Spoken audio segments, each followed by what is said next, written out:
宁宁，你定制的这件旗袍真不错。放开我妈！不要！待会我穿上肯定。宁宁，你怎么了？身体不舒服吗？妈，你还活着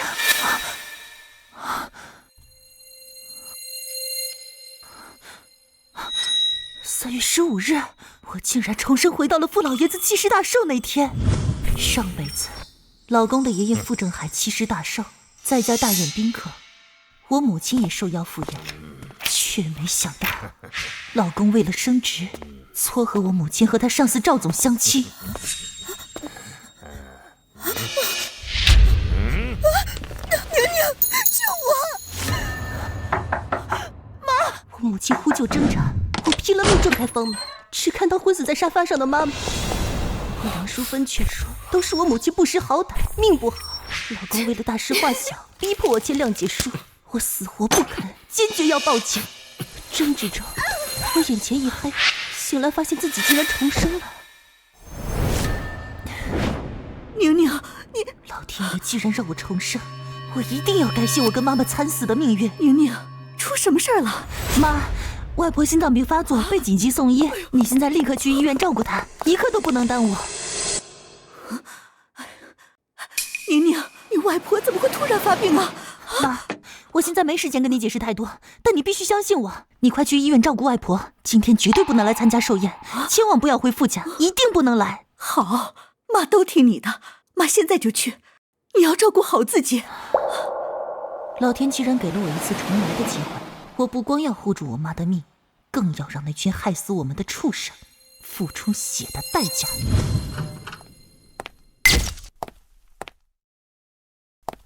你干什么去了？今天爷爷大寿，你不忙着招待宾客，到处瞎跑什么？傅景晨在哪儿？我哥正忙着呢，忙着给你家攀一桩泼天的富贵。什么声音？没什么，应该是你妈在帮忙招待我哥的贵客，可能在聊天吧。我妈？对啊，我哥公司的大老板赵总也大驾光临了。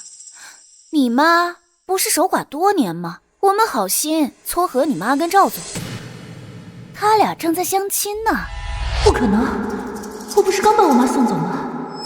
怎么会在楼上？难道她又回来了？糟了！哎，你干嘛去？叫你去招待客人听不懂吗？放开我！没听见楼上的救命声吗？王上在救人！嫂子，你别大惊小怪。赵总丧偶多年，身家上亿。前几天你妈去公司给你送饭，赵总对她是一见钟情。正好你妈也守寡多年，说真能跟赵总看对眼了，成就一桩姻缘。你可得好好感谢我们。谁不知道赵总是个老流氓，吃喝嫖赌，打死原配，臭名昭著。你觉得他好，怎么不自己嫁过去？温一宁，赵总可是我的顶头上司，若真能看上你妈，我升职可就有望了。今天是老爷子寿辰，你别得罪了宾客，丢我傅家脸面。傅景晨，那是你岳母，你为了升职竟然把我妈往火坑里推，你还是人吗？温怡宁，你算什么东西，敢打我哥？你这个疯女人！我哥好心给你妈找老伴，让她后半辈子享清福，这是多大的荣幸！荣幸？难道不是吗？你妈守寡多年，本就寂寞难耐，你在这装什么？不知好歹的贱人！闭嘴！不准你污蔑我妈！哼！既然这么荣幸，你怎么不让你妈去陪赵总？哥，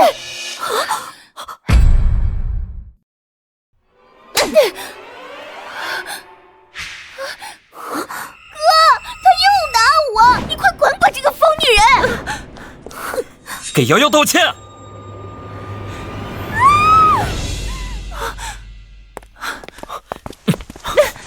你干什么去？滚开！我要去救我妈！他们在相亲，就是正常聊几句，能有什么事啊？我都跟赵总说好了，不会针对你妈怎么样，你别无理取闹了。我才不信你的鬼话！放开我！今天我必须带我妈走，等我妈安全了，我们立马离婚。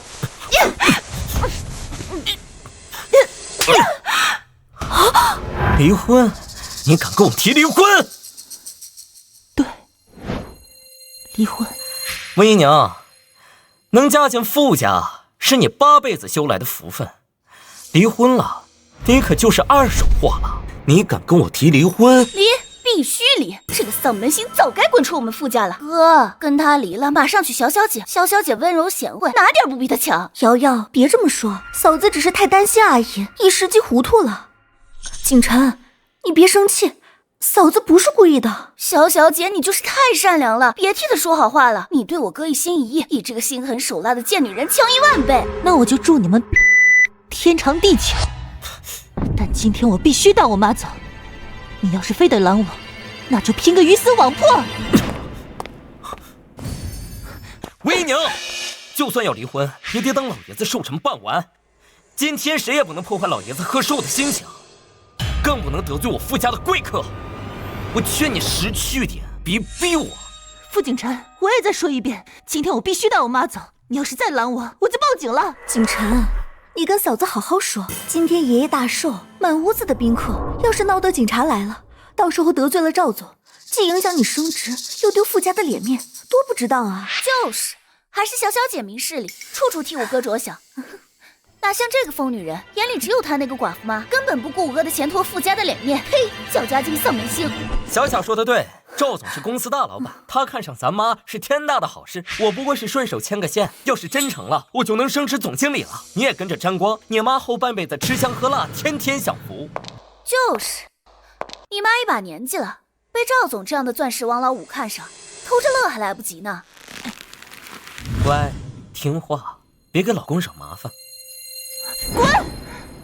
你为了自己的前途把我妈往虎口里推，你们傅家从上到下全都是冷血无情的畜生！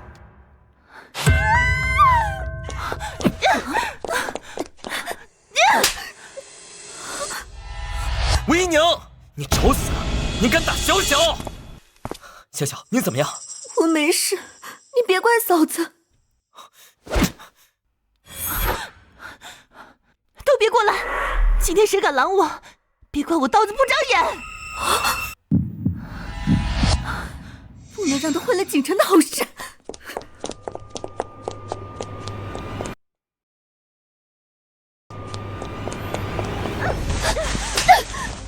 你这个毒妇，你就不为景晨的前途想想吗？景晨怎么娶了你这种丧不星？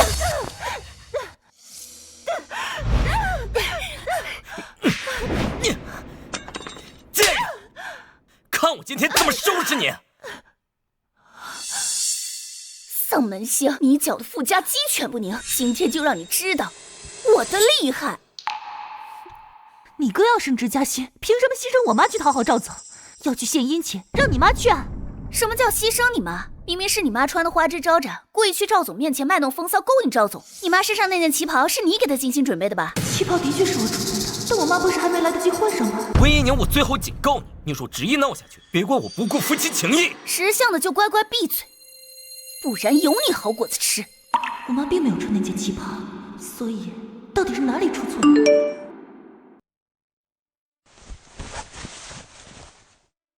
宁宁，我到医院了，没找到外婆，她手机也打不通，你能联系上她吗？太好了，妈妈没有回来，她去了医院，现在安然无恙。救命！快来救我，儿子！既然里面的人不是我妈，那到底是谁？傅家女眷都在，唯独少了婆婆。难道里面的人是婆婆？今天来了很多客人，里面会不会是无辜的宾客？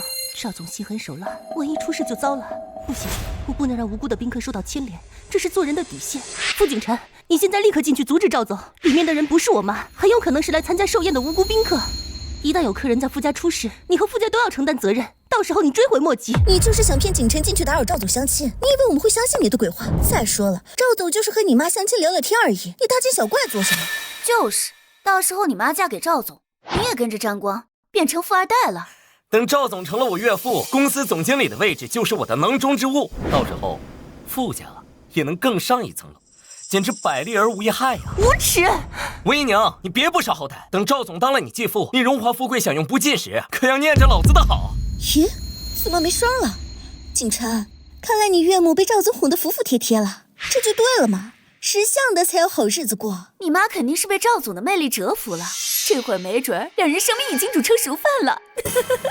我最后一次劝你们，立刻进去阻止赵总，里面的人真的不是我妈。一旦无辜宾客在傅家出事，后果不堪设想。够了，你少在这里危言耸听了。爷爷的寿宴快要开始了，你赶紧去给我招呼客人去。瑶瑶，救我！里面的声音怎么这么像我妈？里面的声音怎么这么像我妈？肯定是我听错了。哥，你别再被这个女人骗了，她就是个搅家精、丧门星，把咱们家搅得鸡犬不宁。你赶紧跟她离婚，娶潇潇姐，潇潇姐比她好10000倍。景晨，你别为难，我只希望你好，不管你做什么决定，我都支持你。温一宁，你闹够了没有？等寿宴结束，我立马跟你离婚。离婚？正合我意，这个婚我离定了。但现在我必须进去，里面的人真的不是我妈，是无辜的人，再晚就来不及了。你还在撒谎！我没有必要骗你们，我现在就给我妈打电话，开免提，让你们听清楚。你少在这里装模作样演戏骗人，谁会信你的鬼话？温一宁，你还敢耍花样？你们简直不可理喻！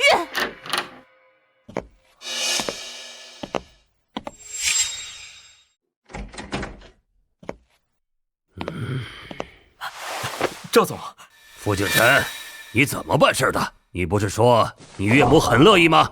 怎么还跟老子搭桥？赵总，我岳母她怎么了？怎么了？让她喝个酒扭扭捏捏的，老子要不是看她徐娘半老，风韵犹存，哼，才懒得浪费时间。扫兴！赵总，我岳母农村出身，没见过什么世面，第一次见到您这样的大人物，一时紧张了。您大人有大量，别跟他计较，我带他给您赔不是了。赵总，您别生气，回头我们好好劝劝他，下次定让他好好陪您。那您看今天这相亲，马马虎虎吧，不过你们还得劝劝他，都一把年纪了，别装什么矜持。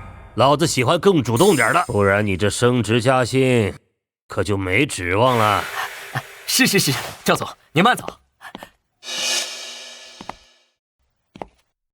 你妈真是不知好歹，居然敢得罪赵总。哥，那老妖婆就是装清高，不识抬举的东西，狠狠打一顿，看她还敢不敢装。瑶瑶说的对，就是欠收拾。怎么急得怕了？早干嘛去了？刚才不是挺横的吗？这会儿怂了？嫂子，早知道这样，刚才就该乖乖听话，何苦闹成这样呢？现在知道担心了，晚了。你妈不识抬举得罪赵总，就算没死也得脱层皮，这就是跟我作对的下场。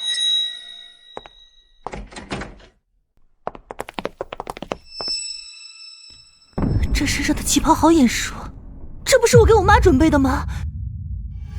我的好岳母，快醒醒，该起来给我爷爷拜寿了。还装死？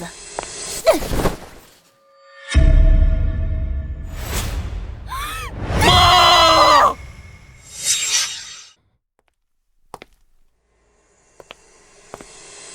景晨、星瑶，老爷子寿宴开始了，催你们赶紧下去。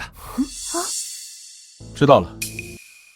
星瑶，走吧，赶紧去给爷爷祝寿。你既然要跟我离婚，就没资格再给老爷子祝寿。你给我留在这里，好好劝劝你那该死的妈。你们确定不看看这人是谁？除了你妈还能是谁？一个老妖婆有什么好看的？还装死不同情。就是有什么好看的？还以为自己是黄花大闺女呢，真可笑！你们一个个简直就是冷血动物！不管这人是谁，他被伤成这样，都应该报警，让警察来处理。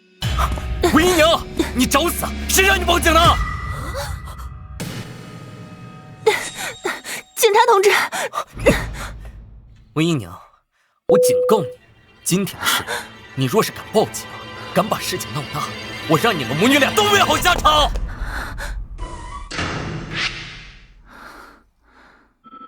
他到底是谁？为什么穿着我给我妈准备的衣服？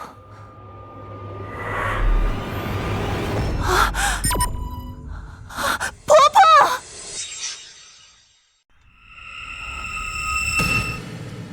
他怎么会穿我给我妈准备的衣服？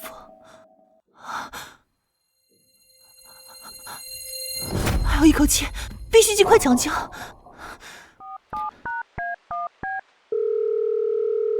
你好，这里是120急救中心。你好，我这边有人晕倒，呼吸十分微弱，请你们快来抢救。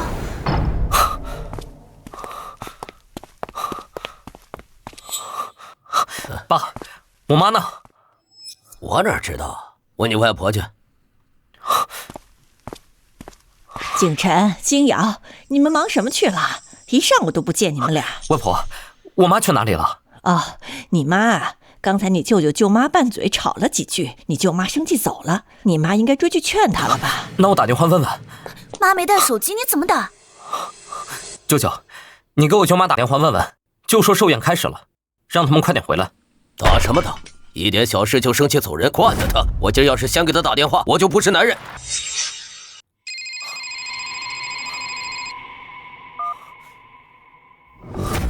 什么？叫他们先等等，我马上过去。哥，我也去。景晨，来了。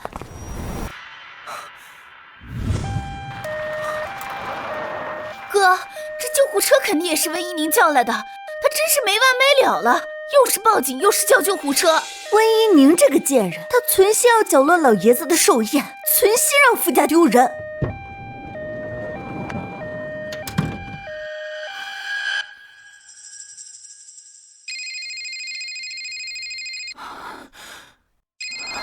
肯定是救护车到了。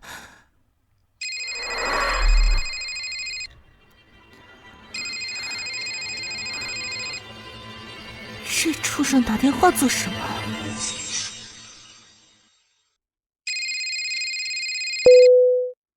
温一宁，你问警察干什么？还有救护车？今天老爷子70大寿，满屋子客人，你非要闹得全家不得安宁，图什么？救护车到了，快，赶紧让他们上来！站住！不是你们家打急救电话说有人晕倒，情况紧急吗？没有，那人有神经病，闹着玩的。你们怎么能这样？这是浪费医疗资源。我家今天老爷子祝寿，大喜的日子，没人生病，你们赶紧走。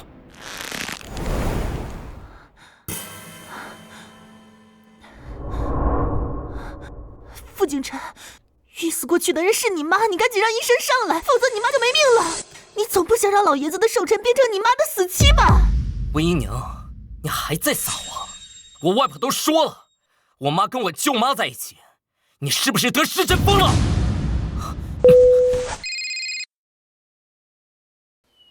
喂，医生，我是刚刚打电话求救的，病人情况十分危险，请你快点上来救人。可是你们家人说家里没人生病，拦着不让我们进，还骂我们，叫我们滚。看来傅景晨在门口守着，再这样耽误下去就真没命了。医生，那这样吧，我赶紧把人背下去，你们等我一下，千万别走。行吧，那你快点，我们等着。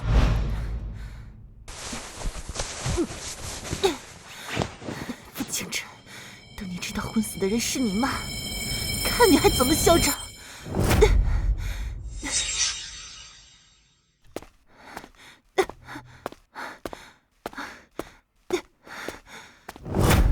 快，人来了！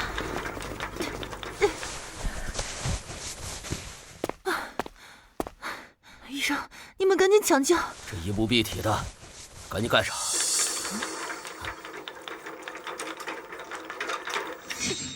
装的还挺像，可是我怎么感觉不像是装的？那老妖婆好像确实昏死过去了。不可能，绝对是装的。赵总不是下手没轻重的人，他来参加爷爷寿宴，怎么可能没点分寸呢？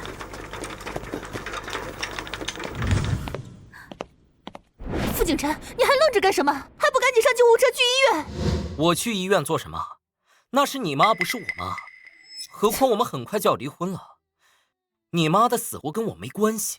傅景晨，睁开你的狗眼，看看清楚，那到底是谁的妈？当然是你妈。如果是伯母的话，你会这么积极好心的救她，还亲自背她下楼？对，如果那真是我妈，你别说帮忙救援了，你巴不得我妈早死吧？我最后一次提醒你们，现在救护车上的人就是你妈梁淑芬，你如果不赶紧跟去，恐怕连你妈最后一面都见不到。你个贱人，别再演戏了！该死的人是你妈！你别想混淆视听哄骗！别再侮辱我妈！魏姨娘，你再敢对小小动手试试！傅景辰，都什么时候了，你还有心思关心他？你到底是眼盲还是心瞎？你妈消失了这么久，你们居然没有一个人去找她！我外婆亲口说的，我妈去找我舅妈了，她一会儿就回来。真是无药可救。既然你们死活不信，那就等着后悔吧。我好心给你妈介绍对象，你不领情就算了。我妈这些年对你不薄，你一口一句诅咒她死，有你这么当儿媳妇的吗？温姨娘，夫妻一场，我劝你不要把事情做绝，否则别怪我不留情面。我懒得跟你们废话，反正你很快就会为你今天的所作所为付出代价。我报了警，也叫了救护车，梁淑芬是死是活，也跟我没啥关系了。你们到底有没有家属跟着？人快不行了。哥，你别信他们说的，外婆都说了，妈跟舅妈在一起，很快回来。你妈养了你们这两个白眼狼，怕是要死不瞑目了。于是，是你打的电话吗？按照规定，谁打的急救电话谁上车，请不要影响我们的工作。好吧，我跟你们走一趟，正好我也不想在这个恶心的地方待下去。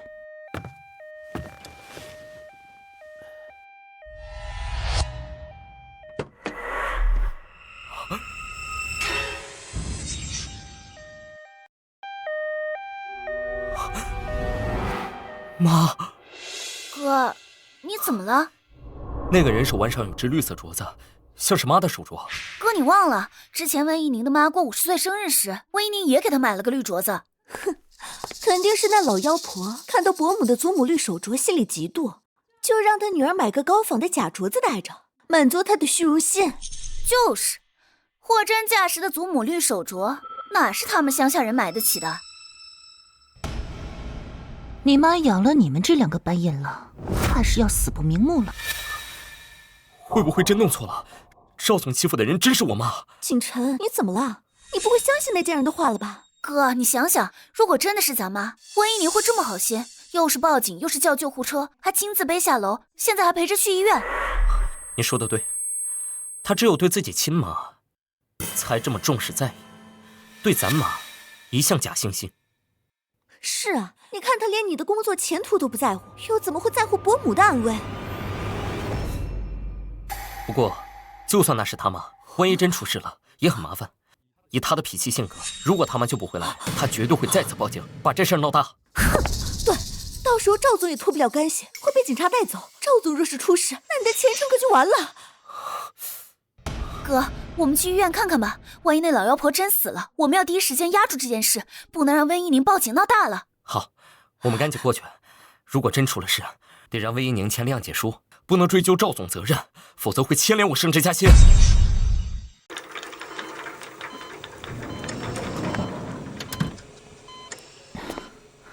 医生，这是患者儿子的电话，有什么问题你们找他吧，我还有事先走了。我做到这一步已经仁至义尽，能不能救回来就看梁淑芬的命了。等等，医生，怎么了？我刚打电话说他母亲在抢救，他骂我骗子，直接挂了。患者抢救必须有家属在场，你还不能离开。好吧，那我再等等。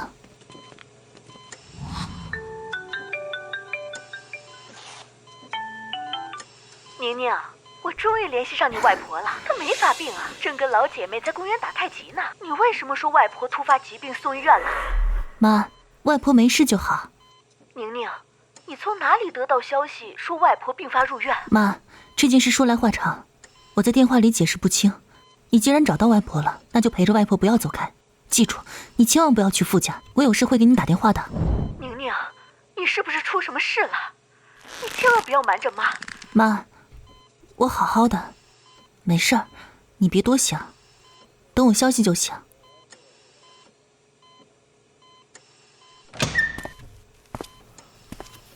医生，病人情况怎么样？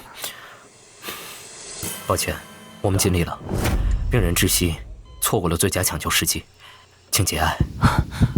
梁淑芬就这么死了，但这都是她的命，怪只怪她生了2个狼心狗肺的儿女。女士，我们已经尽力了，但凡早送来15分钟，也有希望抢救回来。谢谢医生，你们辛苦了。如果不是老天爷给了我一次重生的机会，躺在这里的就是我妈了。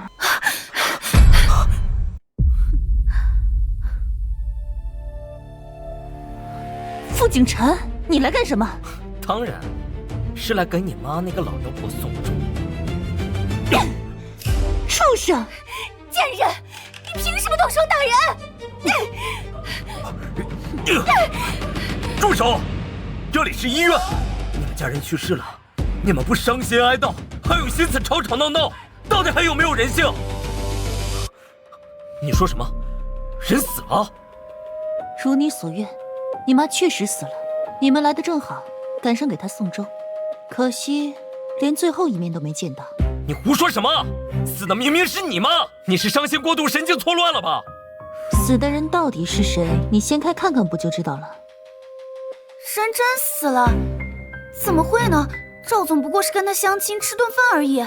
死了就死了，他命该如此，怪不得别人。真是无可救药。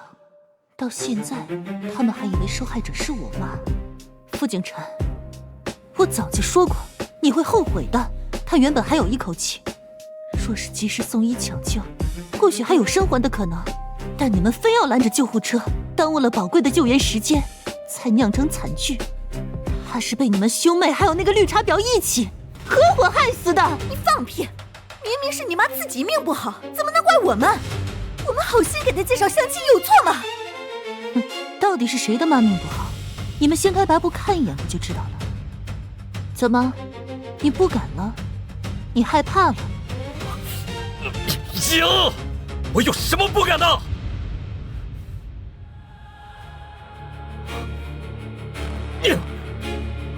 妈！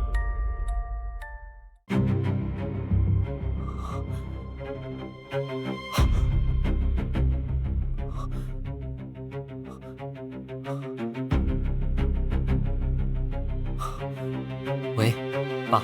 景晨呐，你们还要多久回来啊？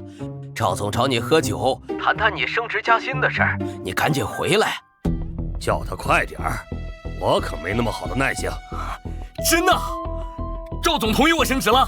不过赵总说，你再把你岳母叫来，陪他喝杯酒，升职就是板上钉钉了。你赶紧把你岳母叫来。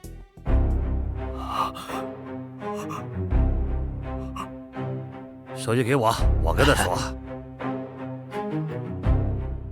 傅景晨，我说话算话，你把你岳母叫来，再陪我喝2杯，我保证你马上荣升总经理。赵总，这件事有点麻烦，我一会儿回去跟你好好解释。解释什么？你赶紧把人带来，不然我马上走了。那公司总经理的位置就是别人的了。别，赵总，你等等，我马上赶回去。哥，怎么了？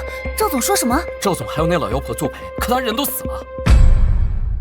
这老妖婆太没用了，好端端的突然就死了，坏了你升职加薪的好事。就是，要死也该等你拿下公司总经理的位置再死啊！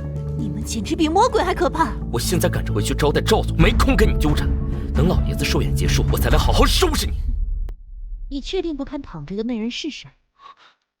哎呀，哥，有什么好看的？死人太晦气了。赵总不是找你吗？我们赶紧回去吧。你说的对，我不能染了这晦气的头发。傅景晨，好言难劝该死的狗，随便你，反正跟我没关系。走吧，我们赶紧回去。对了，景晨，他妈死了，到底是一条人命呢。他要是报警怎么办？这事不能闹大，否则赵总那边……这件事你不许声张，否则只会玷污你妈的名声。当时现场有很多目击证人，都能证明是你妈主动勾引赵总的。你要是再敢报警把事情闹大，我有的是手段治你。你也不想你妈死了还被人戳着脊梁骨指指点点吧？傅景晨，你比恶魔还要恐怖！傅家就是吃人的魔窟，幸好我今日看清你，这婚我离定了。等寿宴办完，我哥会立马跟你离婚的。在此之前，我劝你安分点，哼，不然就让你和你妈落得一样的下场。你们太嚣张了，光天化日竟然公然威胁人命！逝者为大，你们连最基本的良知都没有。关你们什么事？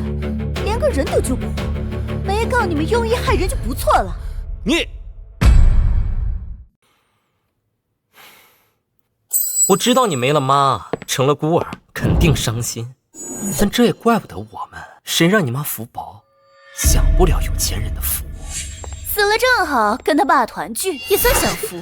等寿宴结束，你乖乖签了谅解书，不要再追究此事，我就让你妈风光大葬，留个体面。看我哥对你多好，你就知足吧。谅解书，我若是不签呢？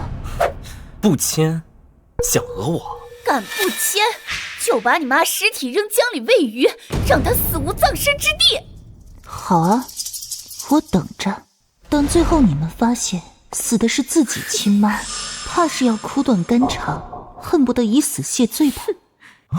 走，赶紧回去了，一会儿惹怒了赵总，我什么都没了。想不到梁淑芬的一生竟这般惨淡收场。请问你是逝者什么人？我是他儿媳，不过很快就是前儿媳了。这么说，刚才那男的是逝者的亲儿子？天底下怎么有这样禽兽不如的儿子？他亲妈死了，看都不看一眼，还要恶毒的诅咒。医生，人已经死了，那接下来是什么流程？可以先暂放医院太平间，也可以给殡仪馆打电话，他们会派车来接。若是亲友要来告别，就设置灵堂办个追悼会。好，谢谢你们。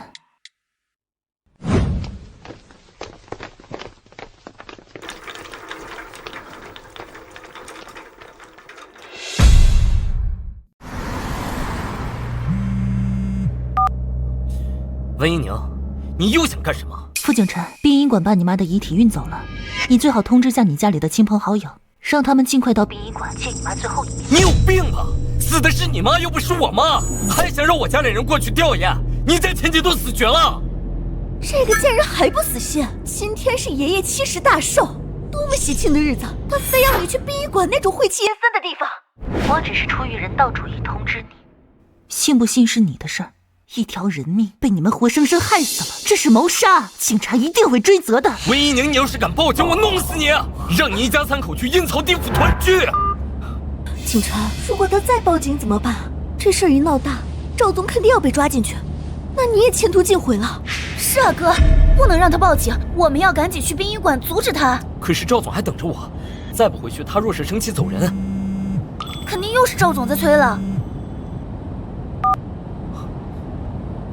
喂，爸，景琛呐，你怎么还没回来？赵总要走了。你告诉傅景琛，老子今天非常不爽，他那总经理的位置别想了。赵总，我很快就回来，您别生气啊。儿子，赵总已经走了。都怪温一宁那个贱人，他妈得罪赵总，他又坏我好事。要不是他把你骗去医院，你也不会怠慢赵总，失去了升职机会。景琛，你赶紧给赵总打个电话，多说点好话，看看还能不能挽回。我这就打。完了，赵总不接电话，那怎么办？我们现在直接去找赵总说情吗？当务之急是去阻止温一宁报警，否则事情闹大，赵总可就真完了。相反，我们拿住了赵总的把柄，没准还能让他改变主意，继续提拔你哥。小小你真聪明，我怎么没想到这个？哥，还是小小姐对你好吧，设身处地为你着想。小小，等我跟那贱人离了婚，马上娶你，你想要多少彩礼我都给，还有5金，随便你挑。谢谢你，景琛。不过我们还是先解决掉温一宁这个麻烦再说。可是怎么解决？那贱人太有心机了。我现在给他打个电话，先把他稳住，以免他报警，然后我们过去想办法逼他把谅解书签了，这样他就没法追究责任。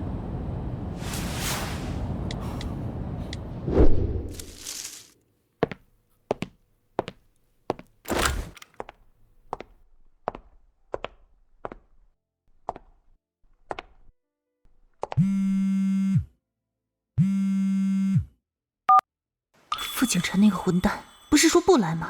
怎么又主动给我打电话？喂，温一宁，我们们毕竟夫妻一场，你妈死了，我作为女婿确实应该去拜拜。我们现在过去殡仪馆，但前提你不能报警，否则有你好果子吃。原来是怕我报警赶来阻止我的。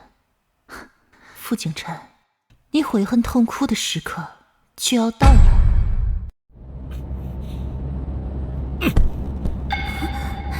哥，他怎么说？他什么都没说，直接挂了。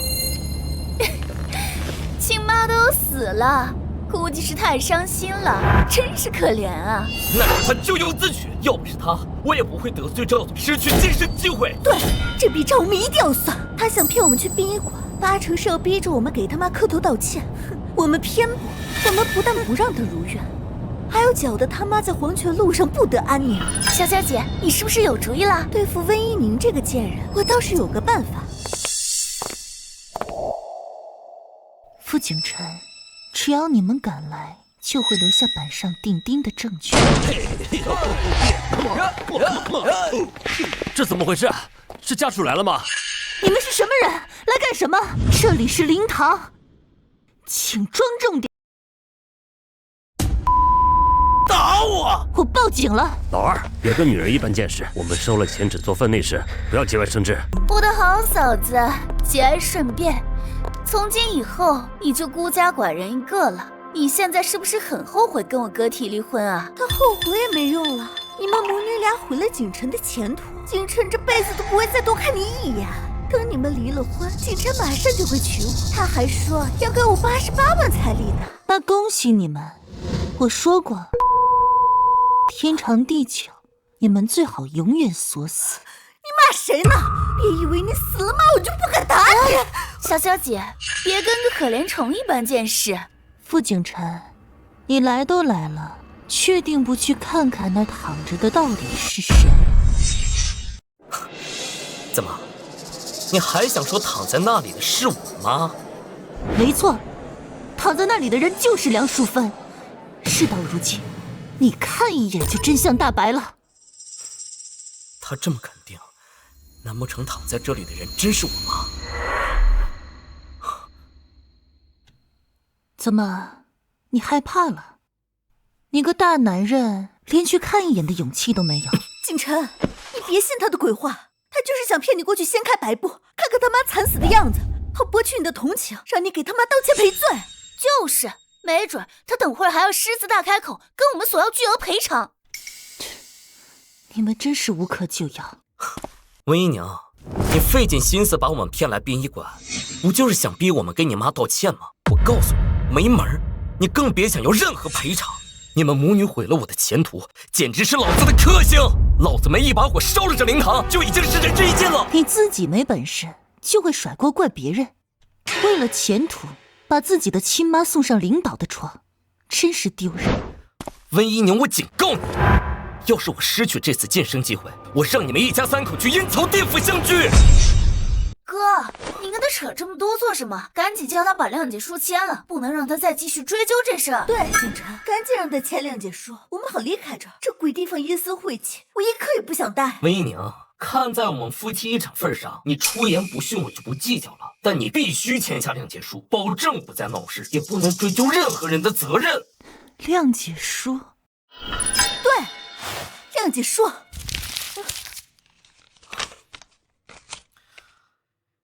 这就是谅解书，你给我识相点，赶紧签字。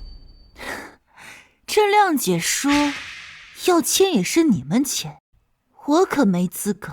你怎么没资格？死的人是你妈。温姨娘，说到底是你妈自己倒霉，跟我们一点关系都没有。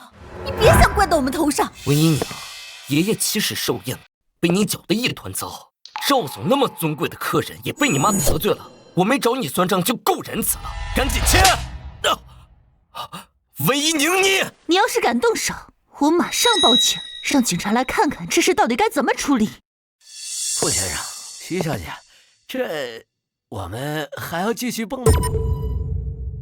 我最后警告你，赶紧把谅解书签了，否则我立刻毁了这灵堂。既然这畜生冥顽不灵，不如叫他自己签好了。傅景琛，不是我故意不配合，而是这谅解书我确实没资格签。要签也该是你签，毕竟受害人是你妈。岳母而已，什么妈？你妈也配拥有景晨这样优秀的儿子？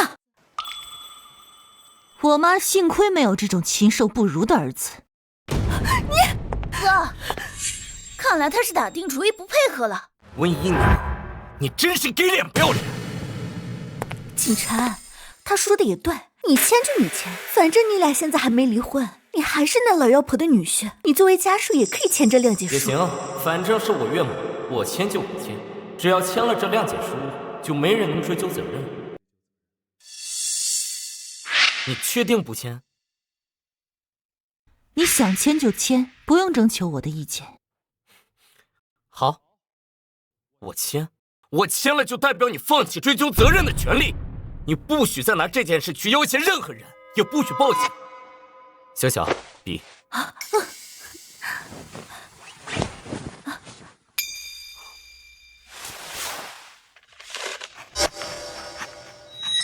傅景晨，我真好奇，当你发现真相后，会是什么反应？你看清楚，谅解书我已经签字了，今天的事到此为止，赶紧把你妈火化下葬。这一批火化也需要家属签字。傅景晨，既然你这么喜欢签字，那就再签一个火化同意书呗。温姨娘，你搞清楚，躺在那里的是你妈，火化同意书当然是你签字。如果我签字了，你妈现在就会被送去火化。等你们发现真相，你们连最后一面都没见到，那岂不是又要找我拼命？你还敢诅咒我妈？看我不教训你！傅新阳，你妈那么宠你，你对你妈就没半点关系。从事发到现在，你们明明有很多机会可以阻止悲剧的发生，可你们就是不愿出手，生怕救的人是我妈。现在，你妈躺在那里很久了，你们有时间有精力跟我叫嚣，就是不肯过去看一眼。你们到底是不相信我的话，还是害怕死的人真是你妈？你们成了刽子手，潜意识中逃避。你胡说，是不是胡说？你转身走几步路，掀开那白布就能证明。哥，你说他这么肯定，你说会不会真的？瑶瑶，不会的，你别信那个贱人的话。温姨娘，你还废什么话？谅解书都签字了，赶紧让你妈火化下葬，别在这膈应人，晦气死了。景晨，他不是让你签火化同意书吗？你就签，签完字把人一烧，这事儿就尘埃落定了。你确定要签？景晨，你还犹豫什么？赶紧签，签完字把人火化，这事儿就死无对证了。我们还赶着去找赵总，看看能不能说说情，求他继续提拔你做总经理。对，我们还要去找赵总，我的前途不能就这么算了。火化同意书呢？既然你不肯签，那就只能由我再次代劳。你们把同意书拿给他吧。傅景晨，你可想清楚。温姨娘，该想清楚的人是你。若不是你一再挑衅我们，我们说不定还能大发慈悲，让你抱着你妈的尸体哭一晚。现在你妈很快就要烧成灰了，你以后再也见不到你妈了，想想就可怜。行，既然你们已经签字，那按照程序，遗体就将送去火化了。你们确定不再多看一眼吗？看什么看？你们在这上班，天天看死人没看够吗？赶紧拉去烧了！我只是好心提醒，你怎么满口污秽？我在这工作这么久，还是第一次看到你们这种奇葩。都说死者为大，可你们拉着一帮小混混在灵堂上蹦迪，实在是大不敬。我教你多管闲事！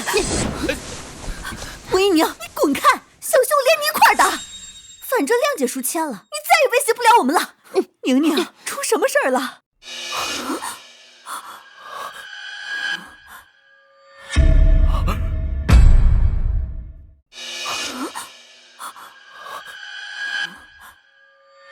这是怎么回事？他不是死了吗？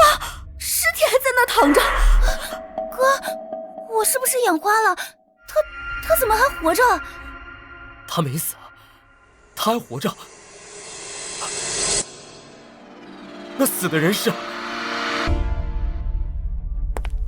妈，你来了。我看到你的微信，说你婆婆出事了，就赶紧过来。宁宁，他们看到我怎么吓成这样？因为他们做贼心虚。宁宁，到底出什么事儿了？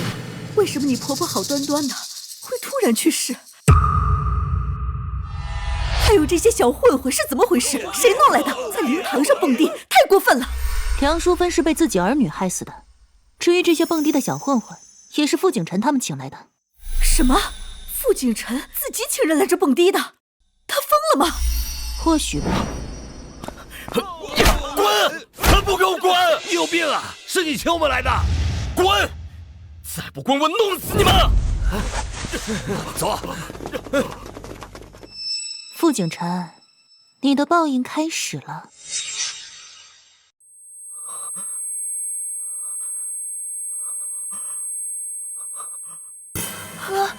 景晨，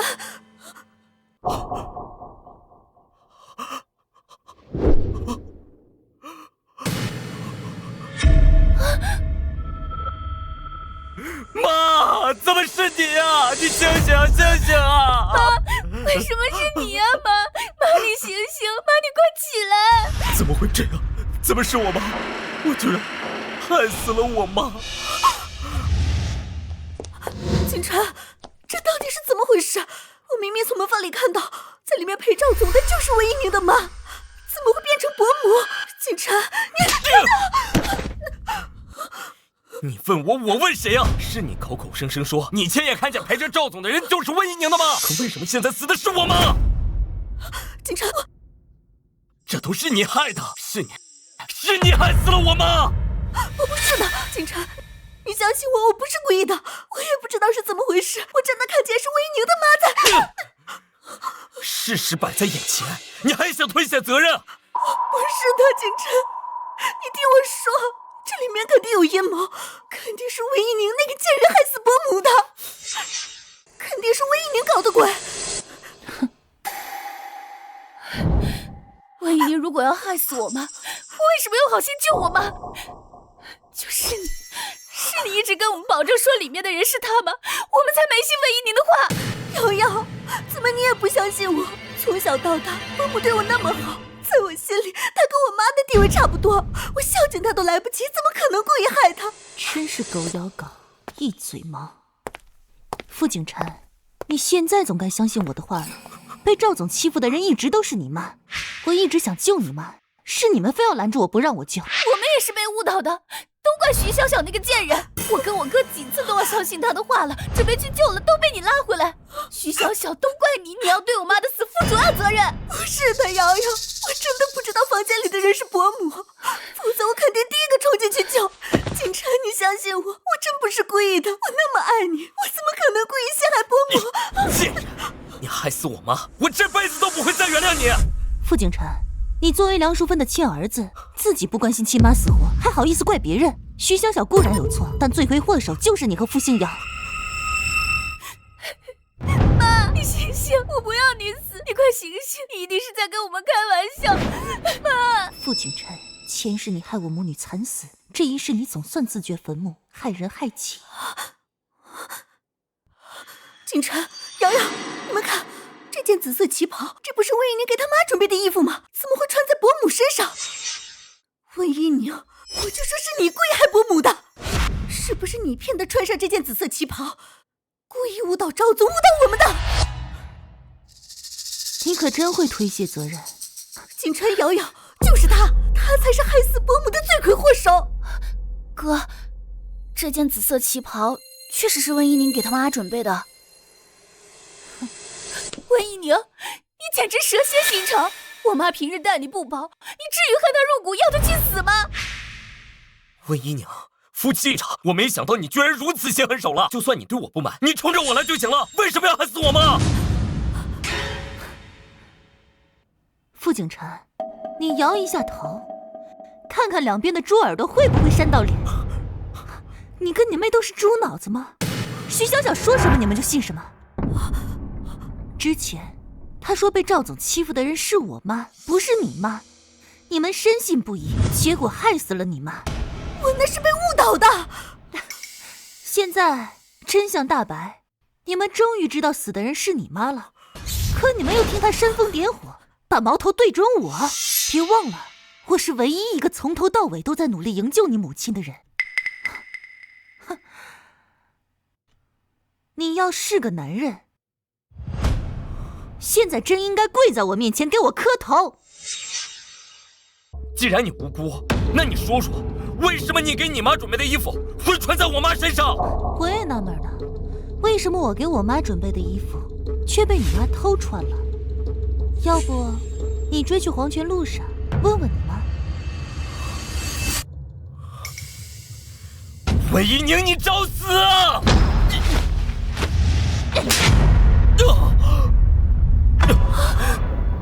这一巴掌是替你妈教训你的，打你禽兽不如，害死亲妈，不忠不孝。这一巴掌是替我妈教训你的，打你攀附权贵，牺牲岳母，狼心狗肺。这一巴掌是替我自己教训你，打你虚情假意，背信弃义，薄情负信。景琛，你别信他的话，他就是要故意害死伯母，否则为什么会那么凑巧？他刚好把他们提前送走，伯母就穿了这件紫色旗袍，这不是……徐小小，我真是低估了你的恶毒，明明是你煽风点火误导他们兄妹，而我一直在努力纠正你们，结果现在你倒打一耙，要把罪责推到我身上。就是你提前设计好的，否则你如何解释那件紫色旗袍穿在伯母身上？明明是你故意误导我。对，你给你妈准备的衣服为什么会在我妈身上？肯定是你故意骗她穿上的。我骗你妈穿上的。你想弄清楚事情真相，查查你们家的监控不就知道了。不过我猜测，大概是因为你妈跟你姑姑撞衫后，她回房换衣服，结果看到我给我妈准备的这件定制旗袍，就偷偷穿走了。可是没想到，这件旗袍阴差阳错成了她的丧服。不可能，我妈又不是没衣服穿，至于看上你妈那件破烂货？傅景琛，你确定不查查监控？难道你不想知道你妈到底是如何惨死的？景琛，你打开监控看看，肯定是魏一宁骗伯母穿上的。等证据摆在眼前，看他还怎么狡辩。对，哥，打开监控查回放，用证据锤死他。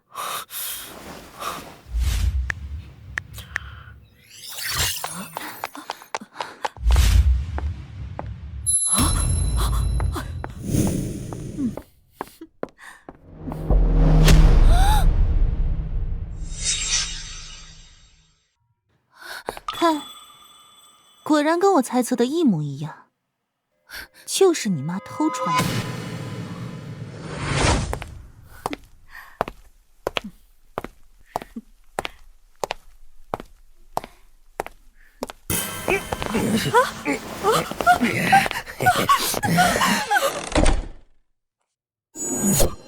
妈！景琛，是赵总认错了人了，不怪我。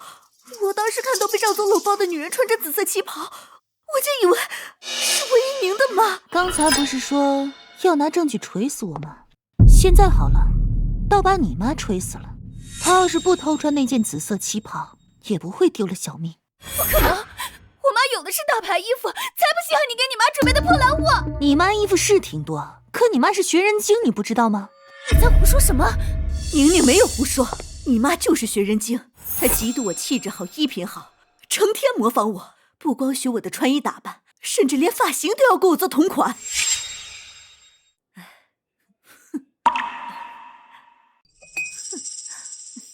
所以今天她肯定是怕被我抢了风头，就故意霸占我女儿给我准备的旗袍，结果没想到，就因为她太像我，反而惹祸上身。再加上你们一个个心肠歹毒、冷漠自私，不愿相信我女儿的话，最终害死了你妈。你们跟那个赵总，全都是杀害你妈的凶手。不可能，就是你们的错。为什么死的人不是你？我妈就是被你害的。我要杀了你，为我妈报仇！傅新瑶，你醒醒！真相摆在眼前，明明刽子手是赵总，你们三个是帮凶，你别想污蔑我们。妈，你醒醒！我错了，我不该疏忽大意。妈，对不起，儿子不孝，儿子早该发现的，都是我的错，我该死。景琛，人死不能复生，你节哀顺变，无论以后发生什么，我都会一直陪着你。景琛，你别被他骗了。我刚还在宴会厅见到伯母呢。儿子，妈！哎，景晨，你千万别上他的当，里面的人肯定不是伯母。景晨，你干嘛这样看着我？你个贱人，都是你惹的祸！傅景晨，你疯了！你凭什么打我？又不是我害死你妈的！不是你还能是谁？要不是你一再跟我妈保证，说房间里陪着赵总的人就是温一宁的妈，我又怎么可能错过营救我妈的机会？我跟瑶瑶几次都要相信温一宁的话，都准备进去救我妈了，就是你把我们拉住，不让我们进去，我妈就是被你害死的。对，就是你误导我们，害我妈错过了最佳抢救时机。你跟赵总是一伙的。哥，报警，让警察把他跟赵总全都抓起来。你还有赵总，你们都给我等着！你们害死我妈，我要让你们把牢底坐穿！不，应该直接把他们拉去枪毙，给我妈报仇。傅景晨，你发什么疯？别忘了赵总是你顶头上司，你让警察把他抓走，你还想不想有前途了？前途？我妈都被你们害死了，我还有什么前途？我要你们全部去死！真是精彩。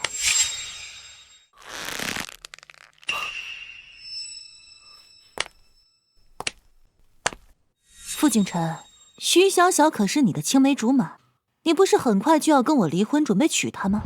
现在居然要把她送进监狱，真是狠心。徐小小，你心寒吗？要被心爱的男人亲手送进监狱呢？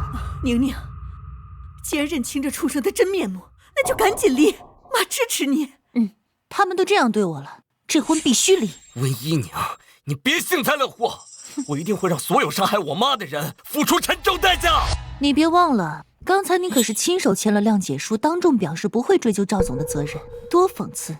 你替自己惨死的亲妈轻易原谅了刽子手，怎么？别告诉我，你现在要啪啪打自己的脸！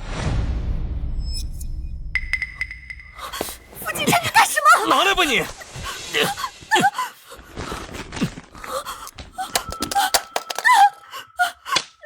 景晨，你冷静点，你不能跟赵总硬碰硬，否则得罪了他，你以后在江城都混不下去。徐小小，我警告你，立刻把谅解书给我！不敢，你现在需要冷静。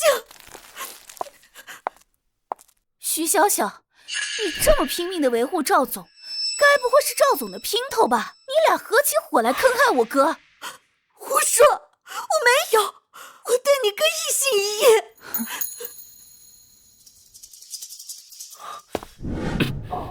景晨，你听我一句劝，事情已经这样，没必要闹大。我们可以用伯母的死去要挟赵总，让他继续提拔你当总经理。良心是个好东西，可惜你们都没有。哥，我来帮你。你个贱人，我妈就是被你害死的，你等着坐牢吧。贱人，敬酒不吃吃罚酒。景晨，不要！我现在就打电话报警。徐小小，你给我等着，等着跟赵总一起把牢底坐穿。哥，谁打电话来？是外婆。外婆肯定是找不到妈了，打电话来问她。可是我妈已经死了，外婆若是知道这个消息，肯定接受不了。外婆，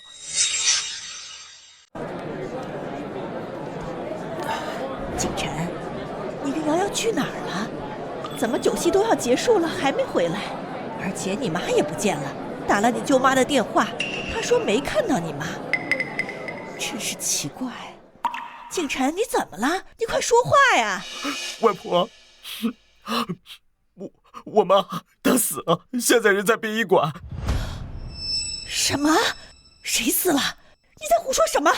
今天是你爷爷70大寿大喜的日子，你别乱开玩笑。我没胡说，我妈死了，就在殡仪馆。你们赶紧过来见她最后一面吧。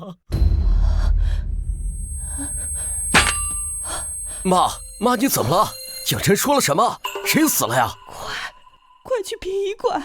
淑芬死了，我的女儿死了！啊！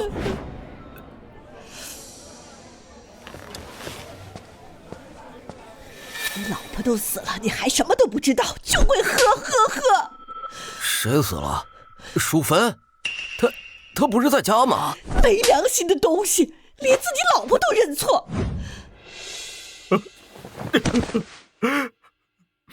妈，外婆他们马上就来，都是儿子的错，是儿子没能保护好你，我是傅家的罪人。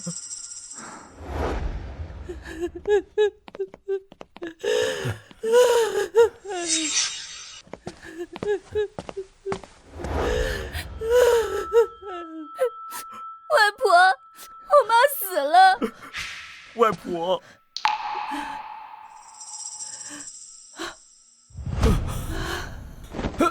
外婆，妈。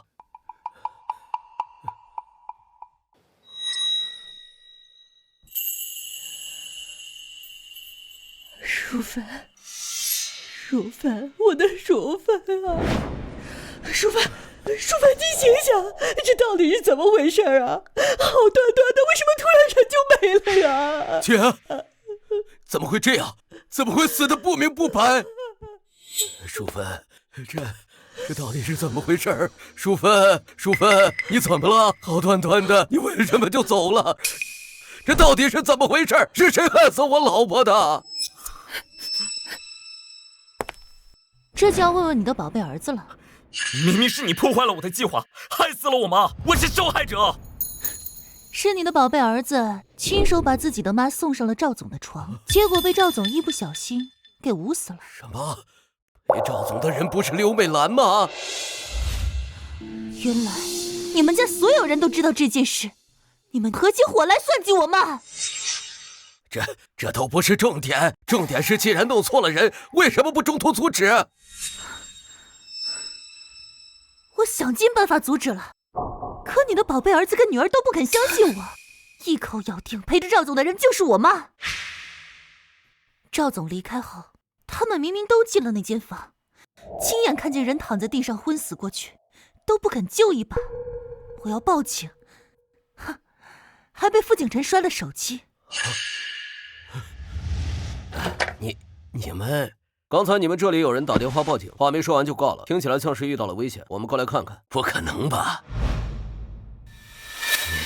你们他们铁了心不管我妈的死活，结果遭了报应，害死了梁淑芬，都是活该。韦一宁，你够了！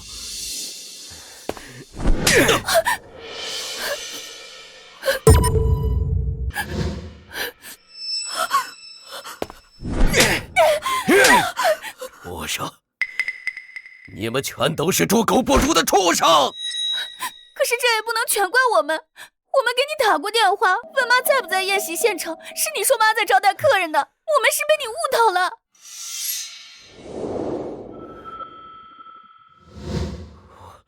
我那时确实看到你妈在宴会厅啊。伯父，你喝多酒看错了，那个穿绿色旗袍的人不是伯母，是景晨跟瑶瑶的姑姑，他们今天撞衫了。伯母就是上楼换衣服，惨遭赵总毒手。什么？这么说，是我的错？都怪你们，你们没有一个人关心淑芬，但凡你们多关心一下她，也不至于在自己家里被人凌辱致死啊！外婆，我们也问过您，您说我妈跟舅妈在一起。什么？是我害死了我女儿淑芬啊！妈，对不起你啊！也怪我，我要是不跟我老婆怄气，早点打电话问问她，我姐或许还有希望。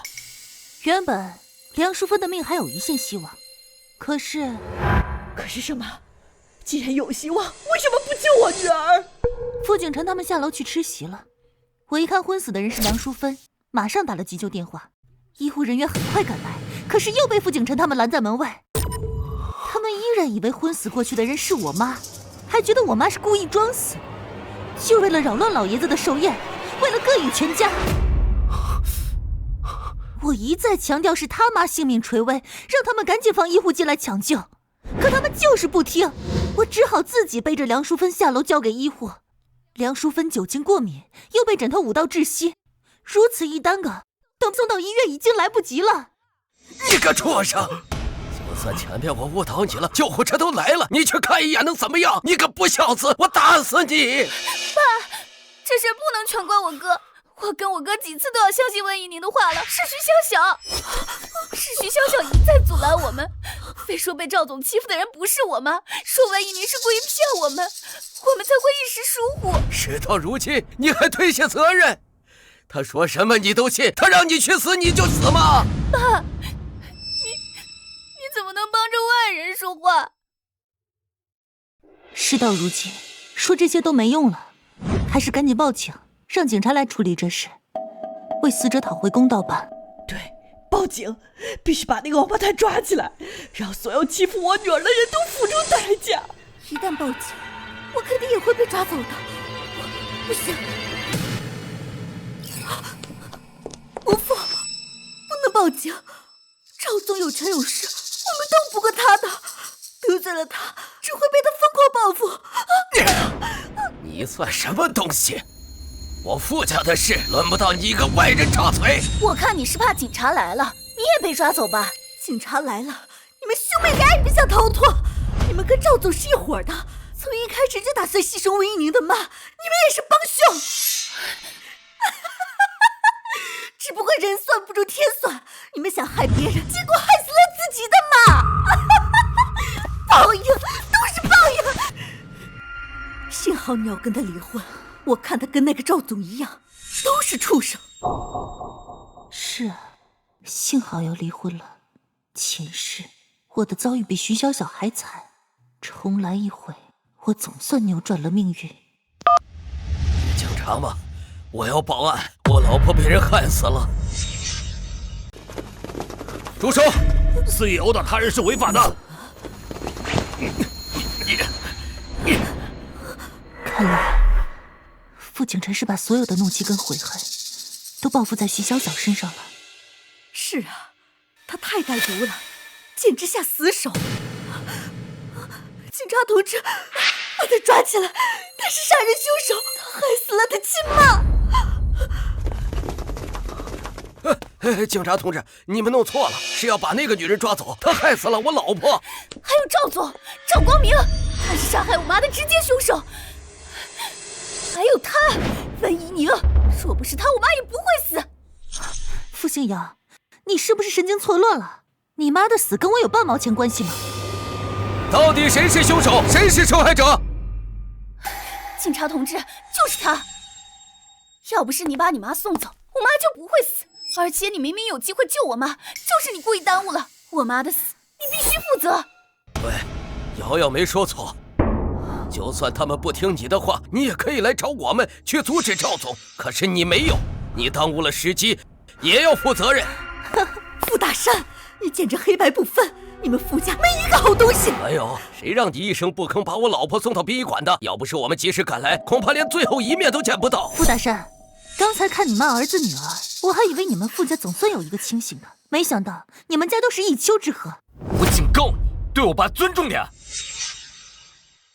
你连自己老婆都能认错，有什么资格指责别人？我用尽全力护着梁淑芬时，你在干嘛？在跟人喝酒吹牛吧？够了，都别吵了！到底是谁打电话报警的？死的人又是谁？电话是他打的，但他们嘴里没有半句实话。我来说明事情经过，并且我有关键证据。死的人是叫梁淑芬，是我婆婆。她被一个叫赵光明的男人侮辱猥亵，并用枕头活活捂死。而这些人全都是帮凶，尤其是他梁淑芬的儿子傅景琛、女儿傅新瑶以及徐小小。傅景琛跟傅星瑶是死者的亲生子女，可他们见死不救，事后还把罪责推到我身上。他胡说！他们不光故意杀人，还想毁尸灭迹？再来晚点，死者就要被烧了。文一宁，你给我闭嘴！谁故意杀人了？说话要有证据。证据？你刚刚不是还用手机查看了监控吗？那就是板上钉钉的证据。哥，你赶紧的！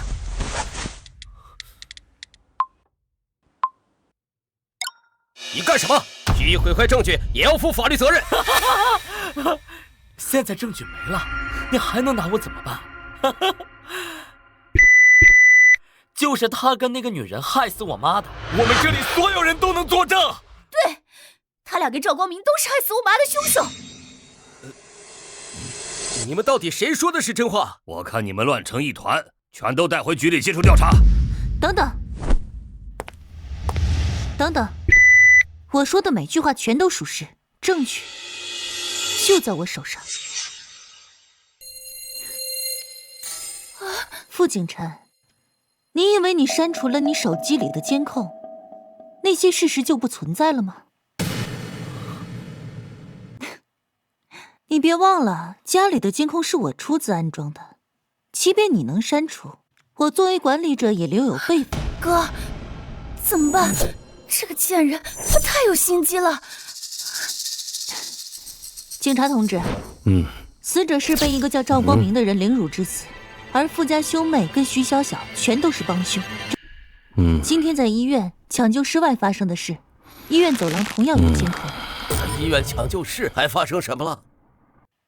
在医院抢救室外，医生给傅景琛打电话，说他母亲在抢救，他骂医生是骗子，直接给挂了。孽子！这算什么？他们后来被我叫来医院，依然不相信死的人是自己亲妈，居然看都不看一眼，骂完我就走了。您这就生气了？您儿子还干了更过分的事呢。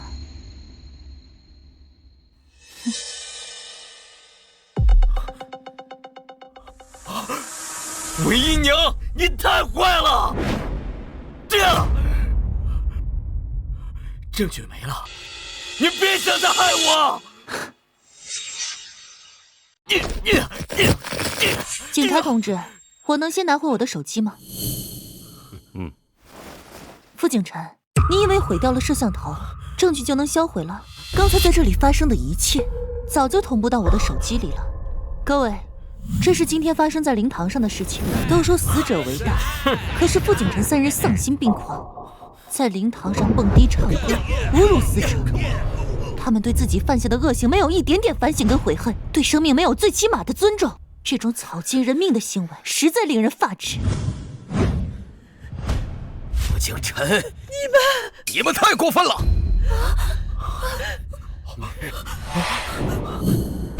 你们真是禽兽不如！傅景琛、傅星瑶还有徐小小，你们勾结那个赵光明，罪行累累，证据确凿。我宣布，你们被逮捕了，请立刻跟我们回去接受调查。我不要坐牢，我是无辜的。你们要抓就抓赵总跟徐笑笑，不要抓我。娘娘，老婆，你别这样。都说一日夫妻百日恩，你不能这样对我。我知道错了，我已经付出代价了。你帮我跟警察求求情，我不想坐牢。别用你沾满鲜血的双手碰我！老婆，我错了，我真的错了。老婆，你肯定不舍得我坐牢，你快跟警察求求情，这都是误会，是误会啊！如果今天我没有及时将我妈送走，如果今天躺在那里的人是我妈，你还会觉得这是误会吗？老婆，我错了，你再给我一次机会。你不会。你只会逼我签下谅解书，不让我报警，不让我得罪赵总。你根本不会在乎我跟我妈的性命安危。老婆，傅景琛，我真庆幸在今天认清了你，否则我一辈子都被你毁了。不是的，嫂子，我们只是一时鬼迷心窍，被徐小小那个贱人迷惑了，我们没想伤害你妈妈。嫂子，求求你看在我们是一家人的份上，去跟警察求求情，我不想坐牢。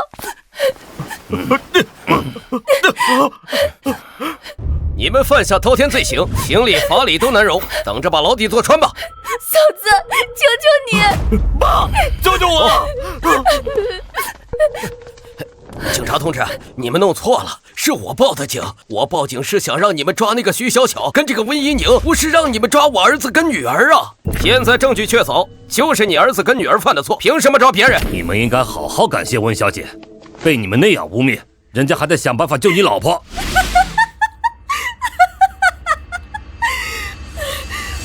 傅大山，我让你不要报警，你非不听。现在好了，警察把你儿子女儿全都抓走了。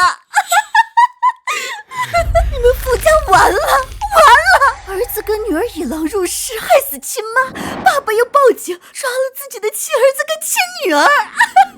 你们傅家真可笑。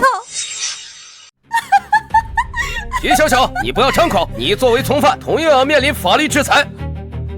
警察同志，我是被迫的，我什么都不知道，这一切都是傅景辰计划的，他才是罪魁祸首。闭嘴！你们仨一个都逃不掉。完了，一切全完了，好好一个家，死的死，坐牢的坐牢，全都完了。淑芬，我可怜的孩子啊，你死的不明不白啊！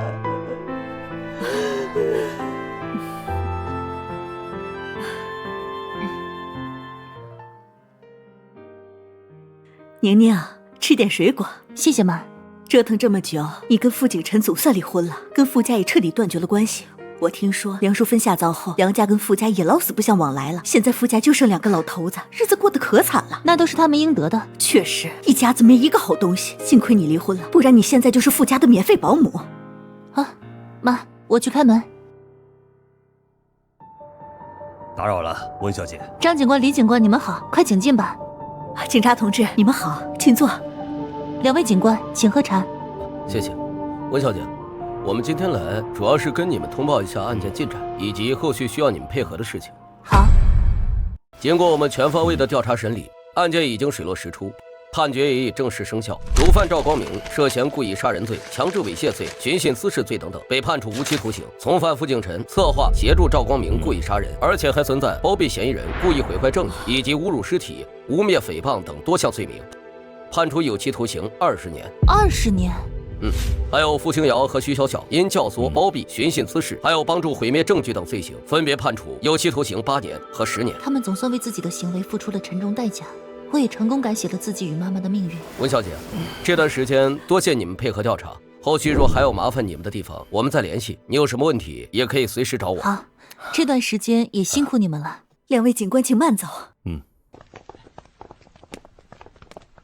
真是抱怨不爽，傅景辰被判了20年，等于这辈子都毁了，活该。是啊，这都是他自找的，想要光明前景却不走正道，想那些歪门邪道，确实活该。傅新瑶跟徐小小，一个8年，一个10年，等他们出狱，只怕以后工作不好找，嫁人也没可能了。天作孽犹可恕，自作孽不可活。他们有今天这样的下场，怪不了任何人。现在案件结束，一切尘埃落定，你也该开始新的生活了。放心吧，妈，我已经找到新工作了，下周就开始上班。是吗？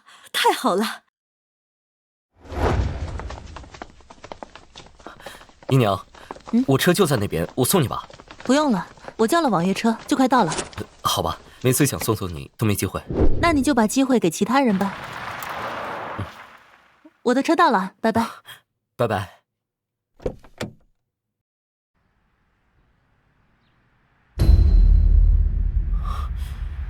跟上前面的网约车。张警官怎么会突然打电话来？难道当年的案子还有遗留问题？喂，张警官你好。温小姐，有件事跟你说一下，希望你最近稍微注意点。什么事？我刚从监狱那边得知，傅景辰被查出胃癌晚期，申请了保外就医，也就是说他现在出狱了，在外面医院接受治疗。什么？傅景辰得了胃癌晚期？真是恶人自有天生。傅景辰作恶多端，连老天爷都看不下去了。是的，医生说他就剩下3-5个月的光景，我怕他破罐子破摔，故意报复你。好，知道了，我会注意的。原本我以为傅景辰要坐20年牢，想着没那么快出来就没搬家，谁知他得了绝症，申请保外就医，这么快就出来了。不行，我得立刻跟妈说一声，让她务必小心。喂，宁宁，我做好晚饭了，你下班了吗？妈，张警官刚才给我打电话，说傅景辰得了胃癌，申请了保外就医，他担心傅景辰会偷偷逃出医院来报复我们，让我们最近小心一些。什么？傅景辰得了绝症出狱了？可以这么理解。总之您在家小心些，有人敲门一定要问清楚。好，我知道了。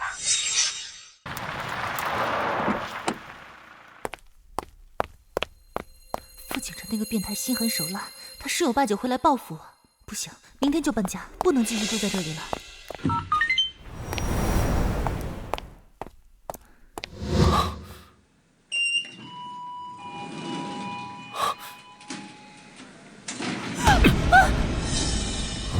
傅景晨，果真是你！我亲爱的前妻，好久不见，看来你知道我要来找你。傅景晨，你干什么？放开我！快来人呐！救命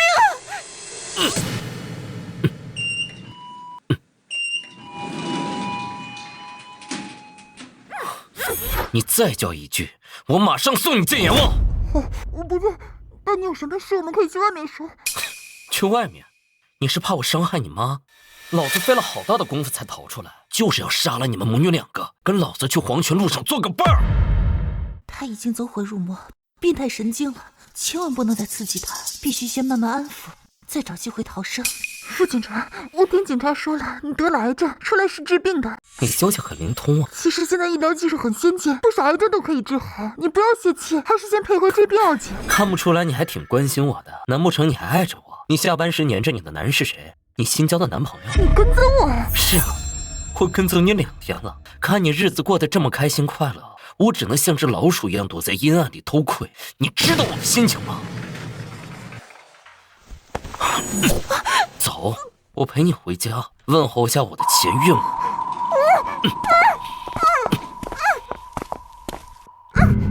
妈妈，千万不要开门，不要开门！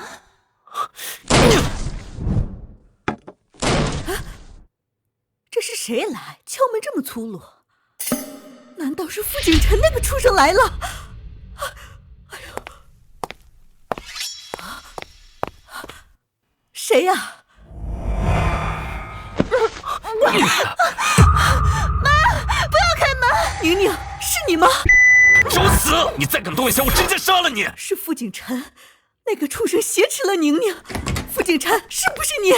你马上放了宁宁，否则我跟你拼了！我的好岳母，我特意来看望你的，你就用这种方式迎接我？快躲进房间！大姐，别出来！不行，妈不能丢下你不管。傅景晨，你不要伤害宁宁，你有什么不满冲我来！把菜刀放下，否则我现在就杀了他！不要！看来你是不想要你女儿活了。别伤害宁宁，我听你的。我这就把菜刀放下。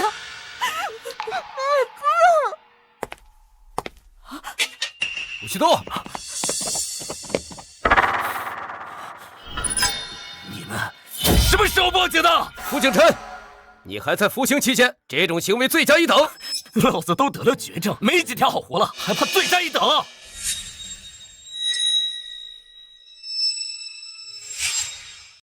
张警官，求你一定要救下我女儿。您放心，温小姐不会有事的。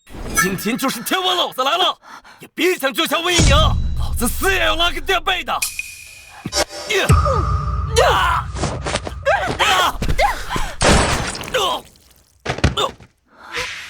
宁宁，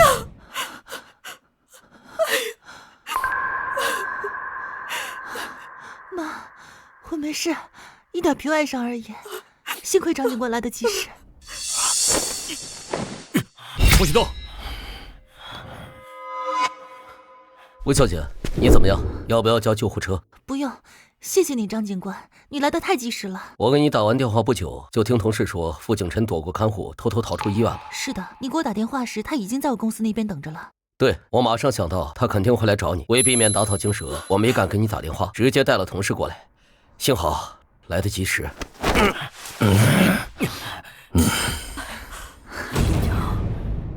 我做鬼也不会放过你！哼，你下地狱跟你妈团聚去吧。